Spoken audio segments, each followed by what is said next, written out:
Hello दोस्तों, कैसे हैं आप। आजकल हम क्लास 11th की फिजिक्स कर रहे हैं और आज से हम एक नए चैप्टर शुरू कर रहे हैं, चैप्टर नंबर 4, जिसका नाम है समतल में गति। इसे ही हम इंग्लिश में मोशन इन अ प्लेन कहते हैं। तो आपने पिछला चैप्टर जो हमारा था, जो कथा सरल रेखा में गति, उसमें हमने इस बात का अध्ययन किया था कि यदि कोई एक, हम कहें एक रस्सी है इस प्रकार से, और इस पर हम कहें कहीं कोई एक चींटी है, इस प्रकार से हमने कोई एक चींटी ले ली इस रस्सी पर, तो हम कहते हैं यदि आपको इस चींटी की स्थिति बतानी हो तो आप किसी भी एक सिरे से, मान लेते हैं यह सिरा, इस सिरे को हमने नाम दे दिया ए, तो आपको केवल यह बताना होता है कि यह ए सिरे से कितनी दूरी पर स्थित है। मान लो यह 5 मीटर की दूरी पर स्थित है, तो इसकी स्थिति को स्पष्ट करने के लिए केवल इतना कहना पर्याप्त होगा कि यह ए सिरे से 5 मीटर की दूरी पर स्थित है। अब हम एक समतल के बारे में समझते हैं कि एक समतल क्या होता है। समतल का अर्थ होता है, जैसे हम कहते हैं किताब का एक पन्ना, इस प्रकार से हमने किताब का एक पेज ले लिया और हम कहते हैं किताब के एक पेज पर मान लेते हैं कहीं पर कोई एक चित्र बना हुआ है। हमने कहा एक ये पुष्प का चित्र बना हुआ है, एक ये फूल बना हुआ है। अब आपको किसी को इस फूल की स्थिति को बताना है कि यह पृष्ठ पर कहां स्थित है, तो आप कैसे बताएंगे? क्योंकि यदि केवल आप यह कहने लगे कि आप इस अक्ष से या किताब के पन्ना जहां जुड़ा हुआ है किताब से, वहां से इतने सेंटीमीटर, इतने मीटर की दूरी पर स्थित है, तो इस बात से तो काम नहीं चलेगा। क्योंकि यदि इधर से बताएंगे तो इधर से आपका छूट जाएगा। कहने का अर्थ है कि यदि आप किसी पेज पर किसी फूल की स्थिति को या किसी वस्तु की स्थिति को स्पष्ट रूप से बताना चाहते हैं तो आपको वहां पर उनकी दो बातें बतानी पड़ेगी। पहला तो आपको यह बताना पड़ेगा कि यहां से यह, इस वाले लाइन से यह कितनी दूरी पर स्थित है, यहां से लेके यहां तक की दूरी कितनी है, और साथ ही आपको यह बताना पड़ेगा कि उस पृष्ठ के सबसे नीचे से, सबसे नीचे वाले हिस्से से कितनी ऊंचाई पर स्थित है, यानी कि आपको यह ऊंचाई भी बतानी पड़ेगी। इसका अर्थ है कि आपको दो चीजें बतानी पड़ेगी, एक यह और एक यह। तब आप इस वस्तु की, इस पुष्प की स्थिति पृष्ठ पर सही सही अंकित कर पाएंगे। और यह जो हमारा ये कहलाता है पृष्ठ, इसी को हम कहते हैं समतल। अर्थात यदि आप किसी ऐसे कण के बारे में गति का अध्ययन कर रहे हैं कि जो कि हम कह सकते हैं किसी समतल पर गतिमान है, क्योंकि हमारा मेनली फोकस तो गतियों पे है ना। पिछले चैप्टर पे भी हमने एक सरल रेखा में गति पढ़ी थी और यह भी हमारा क्या है, एक समतल में गति है। तो मुख्यतः तो हम गतियों के बारे में अध्ययन कर रहे हैं, मोशन के बारे में हम स्टडी कर रहे हैं। तो हम कहते हैं यदि कोई वस्तु किसी पृष्ठ पर गति कर रही है तो उसकी स्थिति को सही सही व्यक्त करने के लिए हमें कम से कम दो चरों की जानकारी देनी पड़ेगी कि वह इस चर को, यदि यहां हम एक बिंदु मान ले तो यहां से लेके यहां तक की दूरी ये x चर हो गया और यहां से एक खड़ी रेखा वाली दूरी हो गई y चर। तो आपको इस वस्तु की स्थिति बतानी पड़ेगी, दो चीजें, एक x और एक y, यानी कि इधर की ओर ये कितना चलना है और इधर की ओर कितना चलना है। फिर ये दोनों लाइनें जब जहां एक दूसरे को काटें वही हमारा क्या कहलाएगा, XY बिंदु कहलाएगा। तो हमें यह बात अब समझ में आ गई है कि समतल में किसी कण की गति को स्पष्ट करने के लिए, पूर्ण रूप से बताने के लिए हमें कम से कम दो चरों की जानकारी होनी चाहिए। और इतनी बात हमें यदि किसी दूसरे को बता रहे हैं उसकी गति के बारे में, तो हमें ये दो बातें उससे बतानी पड़ेगी। तो इस चैप्टर में हम किसी समतल में गति का ही अध्ययन करेंगे। तो शुरुआत करते हुए हम चैप्टर की, और हमारा पहला टॉपिक आता है अदिश एवं सदिश। पूर्व कक्षाओं में, कक्षा 10 में आपने अदिश और सदिश के बारे में जरूर पढ़ा होगा। वहां पर हमारी परिभाषा होती थी कि अदिश वे राशियां होती हैं, वे भौतिक राशियां जिन्हें केवल परिमाण की आवश्यकता होती है। तो हम परिभाषा लिखते हैं, अदिश, इन्हीं को हम स्केलर क्वांटिटीज कहते हैं, अदिश राशि या अदिश राशि। परिभाषा लिखते हैं, वे भौतिक राशियां भौतिक राशियां जिन्हें पूर्ण रूप से व्यक्त करने के लिए केवल परिमाण की आवश्यकता होती है।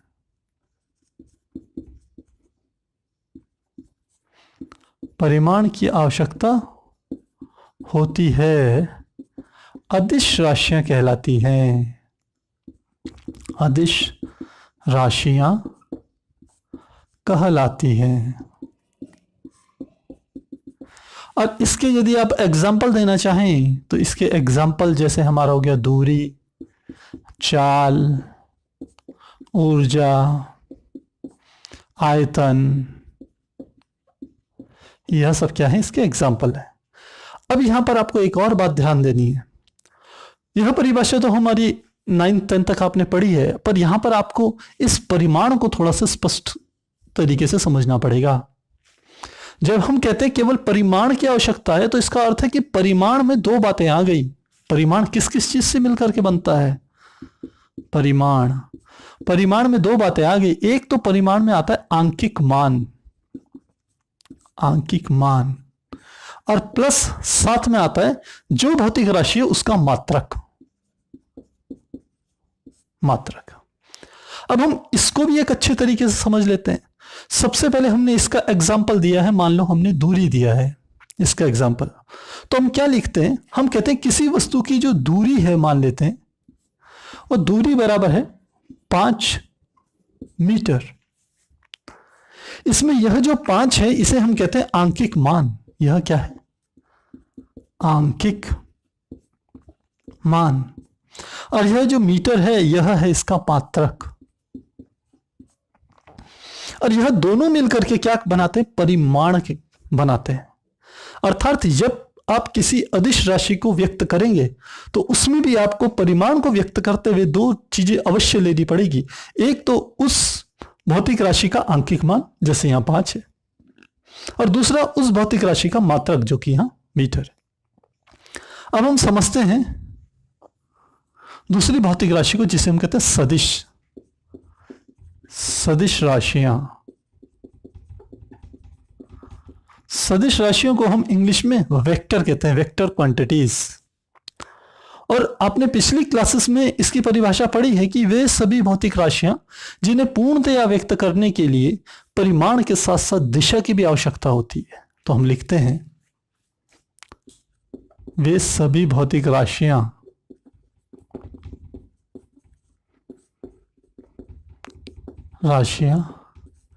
जिन्हें पूर्णतया व्यक्त करने के लिए परिमाण के साथ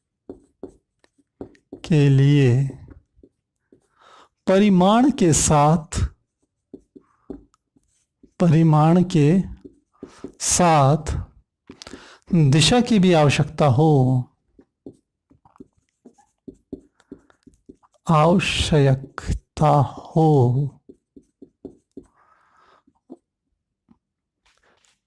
की भी आवश्यकता हो। साथ ही देखिए, इतनी परिभाषा तो हमने पिछली क्लासेस में पढ़ी है कि वे सभी भौतिक राशियां जिन्हें पूर्णतया व्यक्त करने के लिए परिमाण के साथ दिशा की भी आवश्यकता हो, ऐसी भौतिक राशियों को हम सदिश राशियां कहते हैं। लेकिन हम यहां पर एक बात और कह रहे हैं कि परिमाण के साथ दिशा की भी आवश्यकता हो, साथ ही वह सदिश नियमों का पालन करे। सदिश नियम कौन कौन से? जो सदिशों के जोड़ से संबंधित नियम है, घटाने से संबंधित नियम है, घटाना, गुणा से संबंधित नियम है, या भाग से संबंधित नियम है आदि। साथ ही वह सदिश नियमों का पालन करें। ऐसी भौतिक राशियों को सदिश राशियां कहते हैं। सदिश राशियां कहते हैं। तो अब मेरे ख्याल से ये परिभाषा पूर्ण हो गई है। और इसके यदि हम एग्जाम्पल लें तो हमारे एग्जाम्पल आ जाते हैं। हम कहें विस्थापन, वेग, त्वरण,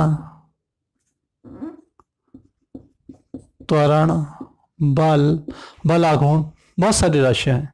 तो इस हमारे फिजिक्स में जो हमारे बहुत सारे चैप्टर हैं उनमें जितनी भौतिक राशियां आती जाएंगी, हम उनको साथ ही साथ यह भी बताते रहेंगे कि कौन सी भौतिक राशियां सदिश हैं तथा कौन सी अदिश हैं। तो फिलहाल हमें सदिश की इतनी जानकारी हो गई।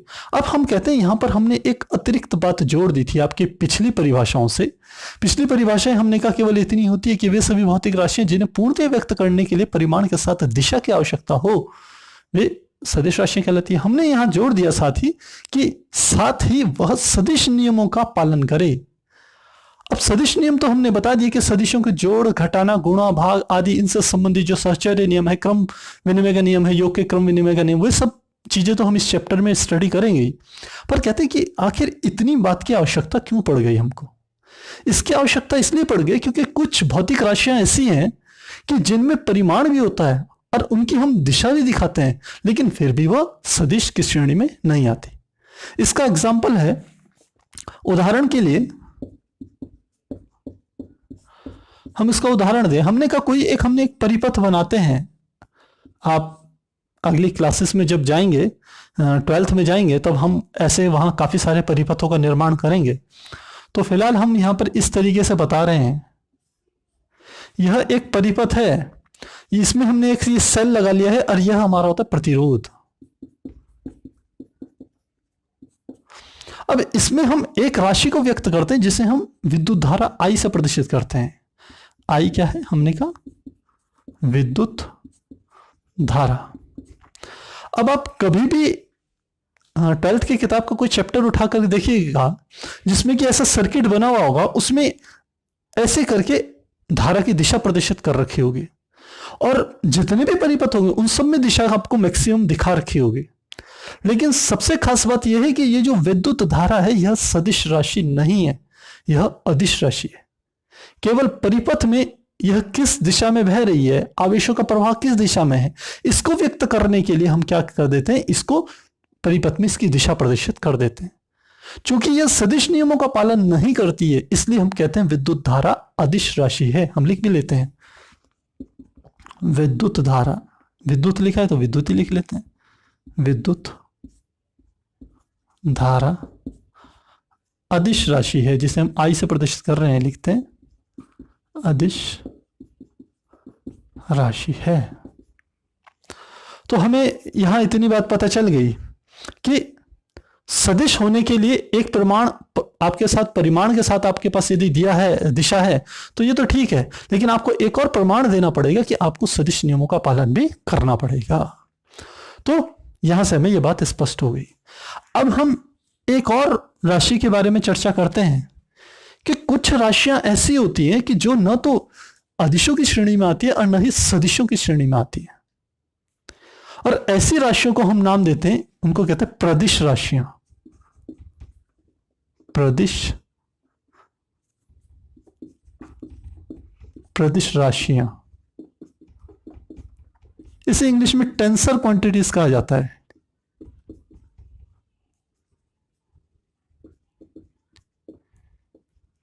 टेंसर क्वांटिटीज, प्रदिश राशियां। तो प्रदिश राशियां कौन सी हुई? वे भौतिक राशियां जो न तो सदिश की श्रेणी में आती है और न ही अदिश की श्रेणी में आती है, लेकिन जैसे जैसे उनकी दिशा बदलती जाए वैसे वैसे उनका परिमाण परिवर्तित होता चले जाता है। तो ऐसी भौतिक राशियों को हम प्रदिश राशियां कहते हैं। तो इसकी परिभाषा भी लिख लेते हैं, वे भौतिक राशियां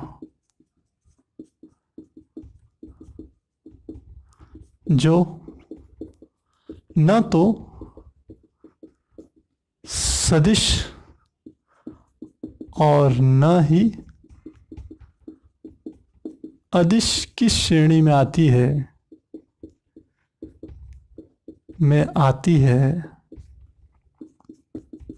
किंतु इनकी दिशा बदलने पर इनका परिमाण बदल जाता है, ऐसी भौतिक राशियों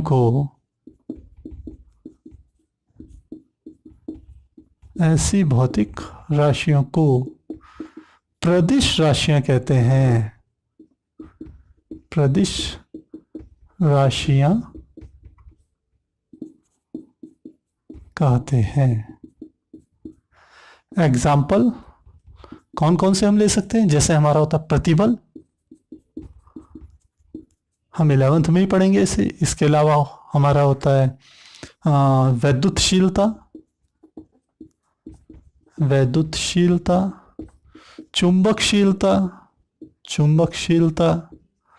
यह दोनों चीजें आप 12th में पढ़ेंगे।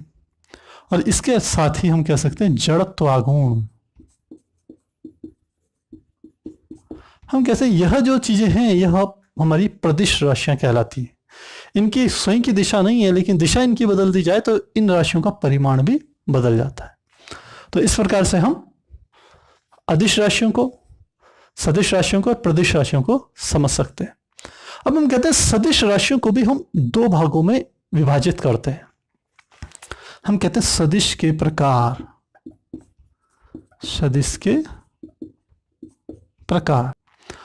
तो अब हम चर्चा करें सदिश के प्रकारों में। हमने कहा सदिश राशियां तो हमने इसकी परिभाषा दे दी। अब हम कहते हैं ये सदिश भी दो प्रकार के होते हैं। पहले सदिश को हम कहते हैं ध्रुवीय सदिश, जिसे इंग्लिश में पोलर वेक्टर कहा जाता है।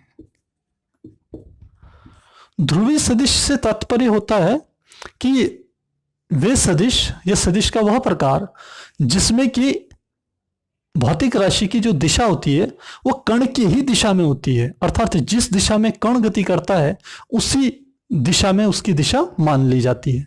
तो हम कहते हैं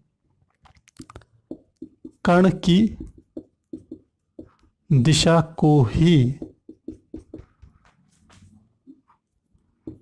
भौतिक राशि की दिशा, भौतिक कण की दिशा में ही लिख सकते हैं। कण की दिशा, कण की दिशा में ही भौतिक राशि की दिशा ली जाती है। यानी कि ध्रुवीय सदिश से तात्पर्य है कि वे सदिश जिसमें कण की दिशा में ही भौतिक राशि की दिशा भी ली जाती है। एग्जाम्पल जैसे हमने कहा था विस्थापन हो गया या वेग हो गया। इनमें जिस दिशा में कण गति करता है उसी दिशा में हम क्या करते हैं, उसकी दिशा मान ली जाती है। जो दूसरा हमारा जो सदिश होता है, सदिश का जो दूसरा प्रकार होता है उसे कहते हैं अक्षीय सदिश। इसे इंग्लिश में AXIL एक्सियल वेक्टर भी कहते हैं। और इसकी परिभाषा हम देते हैं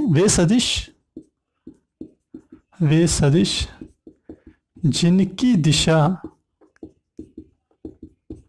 घूर्णन अक्ष की दिशा में होती है। अर्थात कण की दिशा में नहीं होती, कण जिस अक्ष के परितः घूर्णन कर रहा है उसकी दिशा में होती है। और इसके एग्जाम्पल हम कह सकते हैं जैसे कोणीय संवेग। हाँ, तो इस प्रकार से हम अदिशों को और सदिशों को समझ सकते हैं। तो आप इसका स्क्रीनशॉट लीजिए, फिर उसके बाद हम आगे शुरू करते हैं। हमारा अगला टॉपिक है सदिशों का ग्राफी निरूपण, जिसे हम इंग्लिश में ग्राफिकल रिप्रेजेंटेशन ऑफ वेक्टर कहते हैं। अब है सदिशों की बात तो हम समझ गए कि अदिश जिसमें दिशा नहीं है, सदिश जिसमें परिमाण के साथ दिशा भी है। अब इसको प्रदर्शित कैसे किया जाए, इनको कैसे एक दूसरे से अलग अलग दिखाया जाए कि ये दोनों अलग अलग है। तो हम कहते हैं माना हमारे पास कोई सदिश है, माना कोई भौतिक राशि कोई भौतिक राशि जो सदिश है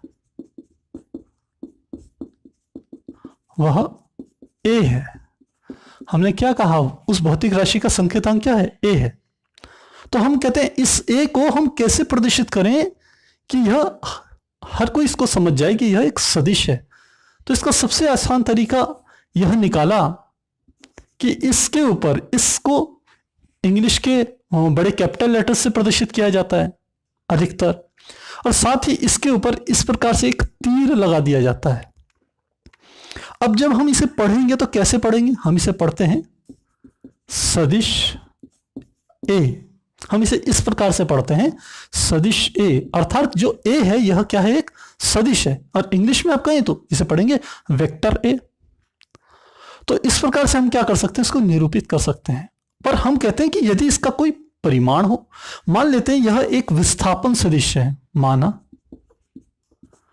ए, यह सदिश ए एक विस्थापन सदिश है, सदिश है। आप समझते हैं कि विस्थापन एक सदिश राशि है, और मान लेते हैं उस विस्थापन सदिश को मैं सदिश ए से प्रदर्शित कर रहा हूं, तो इसका एक परिमाण भी होगा। तो हमने कहा यह जो है इसकी क्या होगी, हम लिखते हैं कि ये लिखते हैं 5 मीटर पूर्व। मैंने इसका यह लिख दिया।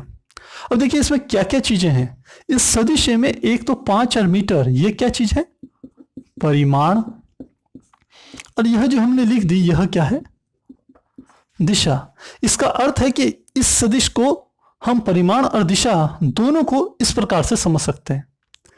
अब इसको प्रदर्शित कैसे किया जाए, इसको प्रदर्शित करने का आसान तरीका यह है कि एक तो आपको एक पैमाना लेना पड़ेगा, क्योंकि हम सदिशों को क्या करते हैं, हम जब बुक्स का स्टडी करते हैं तो बुक्स में सदिशों को अलग अलग तरीके से प्रदर्शित किया जाता है।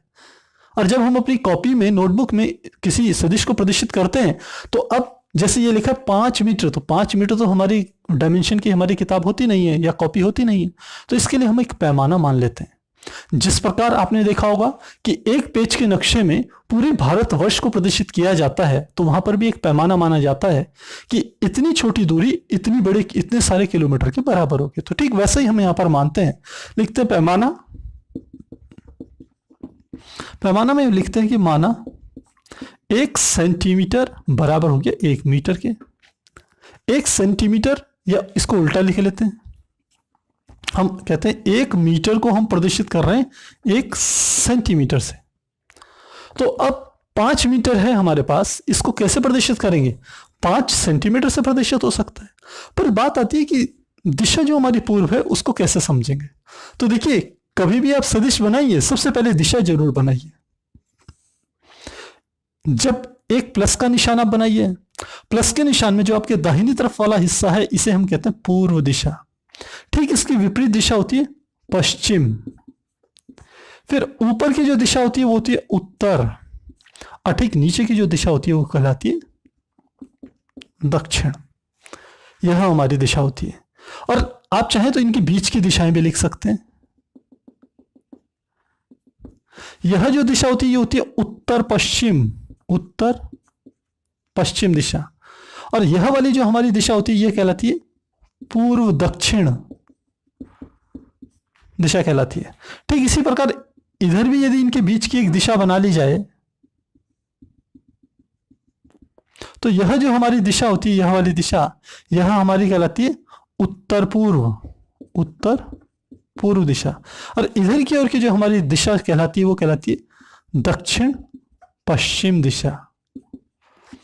तो हमने ये 8 दिशाएं बना दी। लेकिन जब भी आप कॉपी में दिशाएं बनाएंगे, किसी मान लो इसी प्रकार से हम कोई एक सदिश का निरूपण कर रहे हैं, तो यदि आप वहां दिशाएं बनाओगे तो आप केवल 4 ही दिशाएं बनाएंगे, पूर्व पश्चिम उत्तर दक्षिण। आप बीच की ये जो चारों दिशाएं हैं, ये वाली दिशाएं, इनको आप प्रदर्शित नहीं करेंगे। यह हमने केवल आपकी जानकारी के लिए दे दिया है कि कभी इन दिशाओं में आ जाएं तो आप उनको कैसे लिख करके बताएंगे कि कौन सी दिशा क्या होगी। तो हमने कहा था माना 1 मीटर को हम 1 सेंटीमीटर से प्रदर्शित कर रहे हैं, हमने यह पैमाना मान लिया। अब हमें दिखाना है कि 5 मीटर पूर्व है, तो 5 मीटर किसके बराबर हो जाएगा? 5 सेंटीमीटर के बराबर, क्योंकि 1 मीटर 1 सेंटीमीटर को प्रदर्शित कर रहा है। तो हम कहते हैं पूर्व दिशा क्या है? इधर की ओर है। तो यहां से हम एक सदिश शुरू करते हैं और इस तरीके से एक 5 सेंटीमीटर की एक रेखा खींच देते हैं।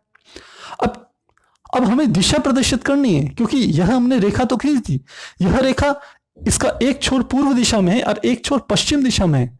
तो यह बताने के लिए कि यह पूर्व दिशा में जा रही है, ये पश्चिम दिशा में नहीं है, हम क्या करते हैं, इस पूर्व दिशा की तरफ, ये पूर्व दिशा की तरफ इंगित करने के लिए हम एक तीर का निशान लगा देते हैं, एक एरो लगा देते हैं। और अब हमारा पता चल गया कि यह जो दिशा है यह है पूर्व दिशा, और यहां से लेकर यहां तक की जो दूरी है वह 5 मीटर को व्यक्त करती है। और यह किसको प्रदर्शित कर रही है? सदिश ए को प्रदर्शित कर रही है। जो इस सदिश का यह वाला सिरा होता है इसे हम नाम देते हैं शीर्ष, जिसे इंग्लिश में हेड कहा जाता है। और यह वाला जो सिरा होता है इस सिरे को हम नाम देते हैं पूंछ, जिसे हम टेल कहते हैं। तो इस प्रकार से हम क्या कर सकते हैं, किसी सदिश को प्रदर्शित कर सकते हैं। तो मुझे लगता है अब सदिशों का प्रदर्शन करना आपको आ गया होगा। अब हम यहां पर थोड़ा सा सदिशों के बारे में ही आगे चर्चा बढ़ाते हैं। हमने कहा यह हमारे पास एक सदिश था जिसकी हमने बात करी, मान लेते हैं सदिश ए है। यहां पर तो उसकी एक एग्जैक्ट वैल्यू दे रखी थी कि 5 मीटर पूर्व है, पर जहां पर हमें परिमाण मान लेते हैं नहीं दिया हुआ है। और यह जो हमने परिमाण लिया था, यह परिमाण तो हमने लिया था एक विमीय के लिए, जब केवल परिमाण एक लाइन में है। लेकिन कहीं पर ऐसा भी होगा कि परिमाण हम कह सकते हैं एक विमीय ना हो, तो उसको भी अभी हम समझेंगे। तो हम कहते हैं किसी भी सदिश के जब बारे में हम चर्चा कर रहे हैं तो हम कहते हैं सदिश में 2 बातें हैं, एक है उसका परिमाण और एक है उसकी दिशा।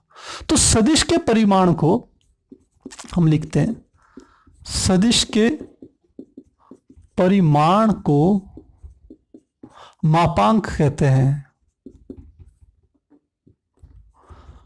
मापांक, जिसे इंग्लिश में मॉडुलस कहते हैं। और इसको प्रदर्शित कैसे किया जाता है?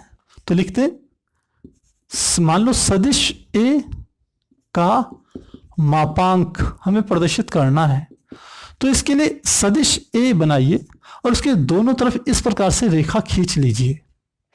तो यह जो प्रदर्शित करेगा यह कहलाएगा सदिश ए का मापांक, और इसे हम क्या कह रहे हैं, परिमाण कह रहे हैं सदिश का। तो अब हमें एक बात समझ में आ गई कि कोई सदिश हमारे पास है सदिश ए, यदि इसका हमें परिमाण या मापांक लिखना है तो हम इस सदिश को लिख के इसके दोनों तरफ ऐसे रेखाएं खींच देते हैं, और इसे हम कहते हैं सदिश का परिमाण या सदिश का मापांक, मॉडुलस ऑफ वेक्टर ए। तो हमने कहा हमारे को परिमाण भी पता चल गया। अब बात आती है किसी सदिश की दिशा को कैसे प्रदर्शित किया जाता है। तो जैसे सदिश ए का मापांक ऐसे लिखते हैं जिसे हम कहते हैं परिमाण, वैसे सदिश ए की यदि केवल आपको दिशा लिखनी हो तो दिशा किसी भी सदिश की एन लिख करके उसके ऊपर ऐसी कैप लगा दी जाती है। और यह किसको प्रदर्शित कर रही है? किसी भी सदिश की दिशा को प्रदर्शित करती है। तो अब मैं कहता हूं यदि मुझे सदिश ए को प्रदर्शित करना है तो मैं कैसे करूंगा? सदिश ए को मैं प्रदर्शित कर सकता हूं, क्योंकि सदिश में 2 बातें हैं, एक है परिमाण और एक है दिशा। तो परिमाण को मैं कैसे लिखता हूं? मैं ऐसे लिखता हूं परिमाण को, और साथ ही मुझे इसकी दिशा भी प्रदर्शित करनी है तो मैं साथ में दिशा को ऐसे लिख देता हूं। आपको ध्यान रखना है कि यह सदिश का केवल परिमाण है, इस परिमाण में दिशा नहीं है। और यह जो प्रदर्शित कर रहा है यह सदिश के केवल दिशा को प्रदर्शित कर रहा है। और यदि आप कहेंगे इसमें परिमाण है तो इसका परिमाण हमेशा एक ही होगा। इसे एक प्रकार से एकिक सदिश भी आप कह सकते हैं, यानी कि एक ऐसा सदिश जिसका परिमाण एक है लेकिन उसके अंदर कुछ न कुछ दिशा है। तो इस प्रकार से हम क्या समझ सकते हैं, किसी सदिश को समझ सकते हैं। अब हम समझते हैं कि यह तो हमने सदिश को तब समझा था जब सदिश एक विमीय था, एक विमा में चल रहा था। अब यदि ऐसे सदिश के बारे में बात करें कि जो एक से अधिक विमाओं पे डिपेंड करता है, तो कैसे समझेंगे हम इस सदिश को? तो हमने कहा सबसे पहले हमने इस तरीके से एक सदिश ले लिया, यहीं पर ले लेते हैं। हमने यह एक अक्ष बनाई, यह वाली अक्ष हमारी कहलाती है एक्स अक्ष, यह अक्ष कहलाती है वाई अक्ष, और इस वाली अक्ष को हम नाम देते हैं जेड अक्ष। अब हम कहते हैं यहां पर हमने कोई एक बिंदु लिया है, और यह बिंदु कैसे है? यह बिंदु बिल्कुल ऐसे ही है कि जैसे आप यह समझिए कि जैसे आप कमरे में पंखा लटका हुआ है, या पंखे की जगह आप कह सकते हैं कि हमने कमरे में जहां पंखा टांगने की जो हमारी खूंटी होती है, उस खूंटी पे हमने एक रस्सी ली, एक धागा लिया, उस धागे से एक बॉल बांध करके लटका दी। अब मैं आपको कहता हूं कि उस बॉल की सही सही स्थिति बतानी है आपको कि कमरे में कहां है। तो आपको कभी कमरे की यदि किसी कॉर्नर पे यदि आप ध्यान दें, किसी कोने पे ध्यान दें, तो वहां से 3 रेखाएं इस तरीके से निकलती हैं। एक होती है उसकी लंबाई, एक होती है उसकी चौड़ाई, और एक होती है उसकी ऊंचाई। तो आपको उस बॉल की सही स्थिति बताने के लिए कमरे के किसी एक छोर से यह बताना होगा कि यह लंबाई की दिशा में कितना है, यह बताना होगा ये चौड़ाई की दिशा में कितना है, और साथ ही यह बताना पड़ेगा आपको जमीन से कितनी ऊंचाई पर है। तब आप उस बॉल की सही सही स्थिति को बता पाएंगे। इसका अर्थ है कि आपको उसकी स्थिति को पूर्ण रूप से व्यक्त करने के लिए आपको 3 चर चाहिए। तो ठीक वैसे ही चर हमने यहां पर लिए हैं। एक अक्ष हो गई एक्स अक्ष, दूसरी अक्ष हो गई वाई अक्ष, तीसरी अक्ष हो गई जेड अक्ष। तो मैंने कहा यहां पर मान लो यदि वो बॉल थी, तो इसकी स्थिति को बताने के लिए मुझे 3 चीजें लिखनी पड़ेगी, X comma Y comma Z. यह इसकी स्थिति को बताता है। अब जो x के मान लेते हैं कोई मान होगा, x का मान मान लेते हैं, हम कहते हैं कि 2 मीटर पे के लगभग होगा x का मान, y का मान लेते हैं 3 मीटर होगा, और z का मान लेते हैं 4 मीटर होगा। मान लेते हैं इनके मान हमने मान लिए x के, y के, z के।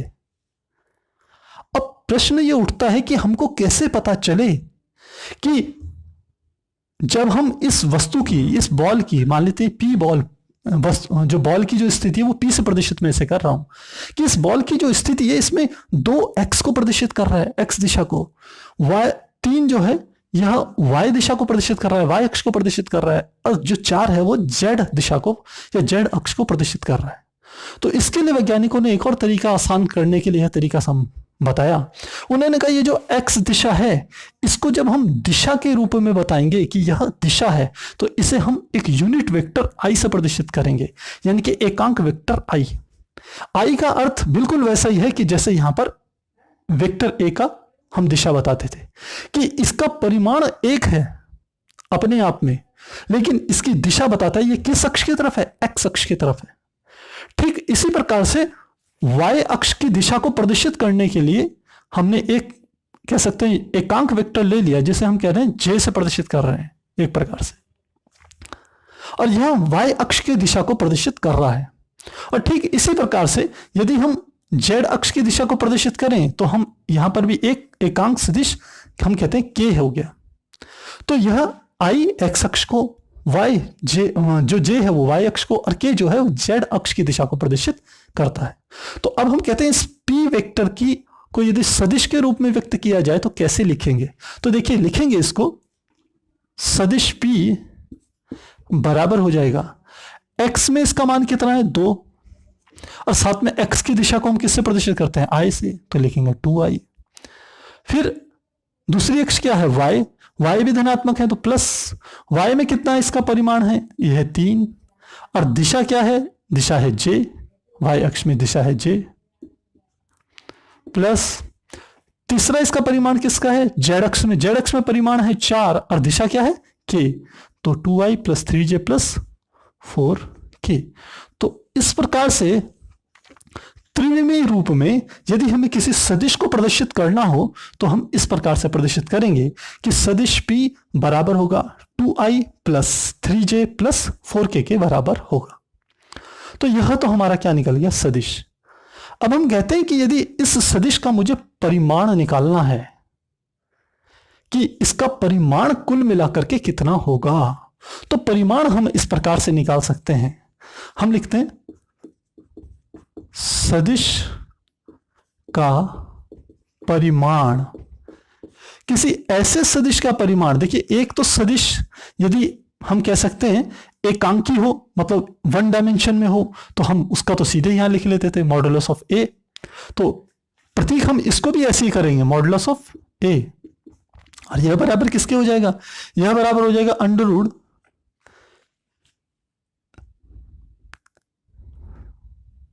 इसको हम एक स्टैंडर्ड फॉर्म में लिख लेते हैं, xi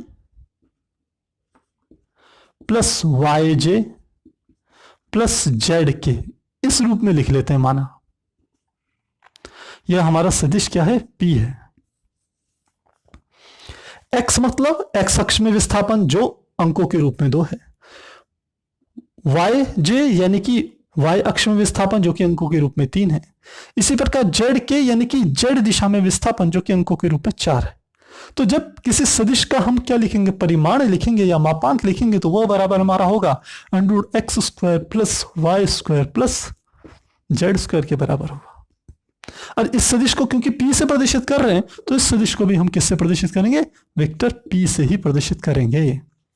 और चूंकि यही p इस रूप में है, तो यदि आंकिक रूप से मान लिखा जाए तो हम क्या लिख सकते हैं, इसका मान लिख सकते हैं x की जगह कितना है 2, तो लिखेंगे 2 का स्क्वायर प्लस फिर है y की जगह 3 का स्क्वायर प्लस z की जगह क्या है 4 का स्क्वायर।